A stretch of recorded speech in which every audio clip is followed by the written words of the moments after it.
Սիրելի հայրենակիցներ, ուզում եմ բոլորիս անունից շնորհակալություն հայտնենք Շվեյցարիային այսպիսի բանաձև ընդունելու համար ստորին պալատում եւ մեծ հույս ունենք, որ վերին պալատը նույնպես կընդունի այս բանաձևը։ Արցախցիների համար այս դժվարին իրավիճակում մենք ճիշտն ասած մեծ սպասելիք ունեինք այն մարդկանցից, եվրոպական արժեքներ դավանող տարբեր պետություններից, որ մեզ մենակ չեն թողի։ Ցավոք սրտի այսքան տարի հետո կարծես թե սայլը տեղից շարժվում է եւ սկսել են եվրոպական պետությունները մի փոքր ուշադրություն դարձնել, որ այստեղ քրիստոնյաներ հալածվում են եւ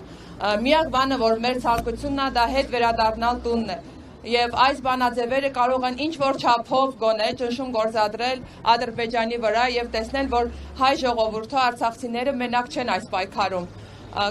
Բախքի այս շրջանում, երբ որ մեղքերի թողություն է գնում բոլոր քրիստոնյաների համար, կարծում եմ այս օրինակը Շվեյցարիայի պետքա վարակիչ լինի եվրոպական մնացած երկրների համար։ Մենք փորձում ենք ամեն ձև բարձրացնել մեր խնդիրները, սակայն մեր ձայնը այդքան էլ լսելի չէ։ Սակայն եւ դրան միանում են այսպիսի երկրներ, ինչպիսին է Շվեյցարիան, դարձնում են ավելի լիարժեք։ Կոչ եմ անում եւ խնդրում եմ մեր բոլոր հայրենակիցներին, եկեք ակտիվ պայքարենք, եկեք դիմենք բոլոր պետություններին, որպեսզի կարողանանք մի փոքր գոնե մեր ձայնը լսելի դարձնել, քանի որ մեր ուզածը մեծ բան չէ, մենք ուղղակի ուզում ենք հանգիստ ու խաղաղ ապրել մեր տներում, ոնց որ միշտ ուզել ենք։ Այս պահին, ինչպես գիտենք բոլորս, Բաքվում բռնի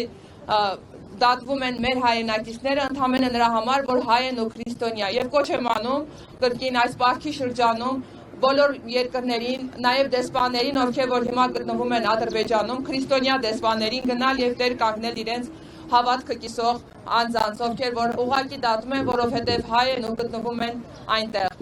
Կոչ եմ անում բոլորին միանալ մեր այս պայքարին, եթե մենք լինենք շատ, 100 հազարավորներ, միգուցե Հայաստանի կառավարությունը նույնպես ուշադրություն կդարձնի եւ ամեն րոպե կբարձրացնի այս խնդիրը։ Շնորհակալություն։